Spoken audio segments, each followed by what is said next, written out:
నెల్లూరు జిల్లా కావలి రూరల్ మండలం తుమ్మలపేటలో జలజీవన్ మిషన్ పథకం కింద వైసీపీ ప్రభుత్వంలో ఏర్పాటు చేసిన శిలాఫలకం కూల్చివేసిన కేసులో ఇద్దరిని అరెస్టు చేసి రిమాండ్కి పంపిస్తున్నట్లు డీఎస్పీ శ్రీధర్ చెప్పారు. స్థానిక డీఎస్పీ కార్యాలయంలో ఆయన తెలిపిన వివరాల మేరకు పామంచి, యానాదయ్య, కోడూరు జక్కరయ్య, ప్రేమ్ సాగర్, వాయిల తిరుపతి, కొమ్మరి రాజు, కొమ్మరి శ్రీనులపై కేసు నమోదు చేశారన్నారు. యానాదయ్య, జక్కరయ్యలను అరెస్ట్ చేసి రిమాండ్కి పంపిస్తున్నామన్నారు. మిగిలిన 5 మంది నిందితుల కోసం గాలింపు చర్యలు చేపట్టామన్నారు. అందరికీ నమస్కారం.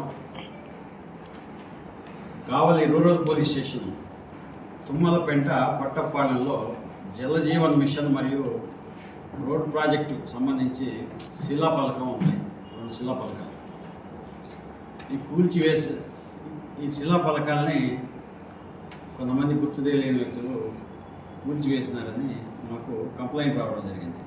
ఆ కంప్లైంట్ మేరకు క్రైమ్ నెంబర్ 136/25 అనే section 324, 61, 196 రెడ్వి 35 BNS act, section 3 PDPP act ప్రకారం కేసు కట్టడం కూడా జరిగింది. దీన్ని రాజకీయ పార్టీల మధ్య విభేదాలు సృష్టించాలని, కొన్ని వర్గాల మధ్య సమాజంలో ఉండే వర్గాల మధ్య విద్వేషాలు రెచ్చగొట్టాలనే ఉద్దేశంతో శిలాఫలకాలను జేసీబీ ద్వారా కూల్చివేసినారు.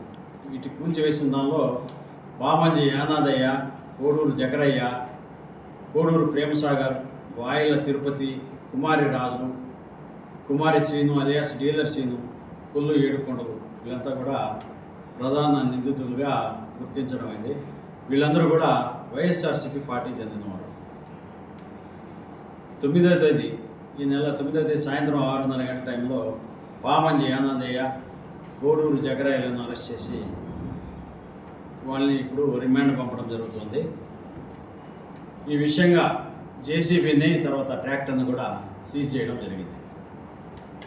మన ఇన్వెస్టిగేషన్లో తేలింది ఏమంటే పామంచి యానాదయ్య వీరిని 2021లో తుమ్మలపేట పంచాయతీ వైఎస్ఆర్సీపీ పార్టీ నాయకులైన కుమారి రాజు, వాయిల తిరుపతి, సుకుమార్ రెడ్డితో కలిసి తుమ్మలపేట సెంటర్ దగ్గర వెంచర్ వేసి ప్లాట్లు అమ్మేసినారు. అమ్మే సమయంలో ప్లాట్లకు రోడ్డుకు మధ్య ఉన్న శిలాఫలకాలను తొలగిస్తామని వారికి హామీ ఇచ్చారు. ప్లాట్లు కొనుక్కున్న వారు ఈ మధ్యకాలంలో శిలాఫలకాలు తీసివేయమని ఒత్తిడి చేస్తున్నారు.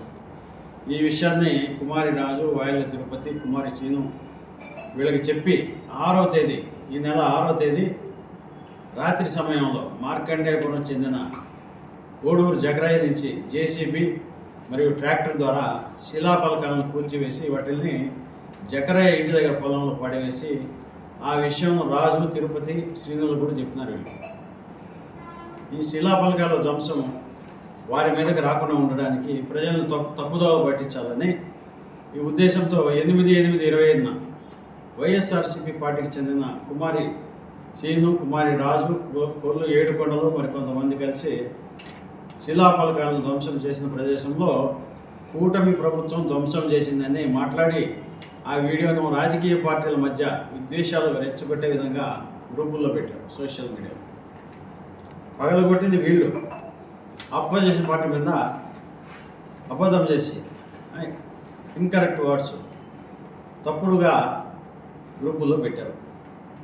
ఈ శిలాఫలకాల కూల్చివేతలో కూటమి ప్రభుత్వం వారికి ఎటువంటి సంబంధం లేదు.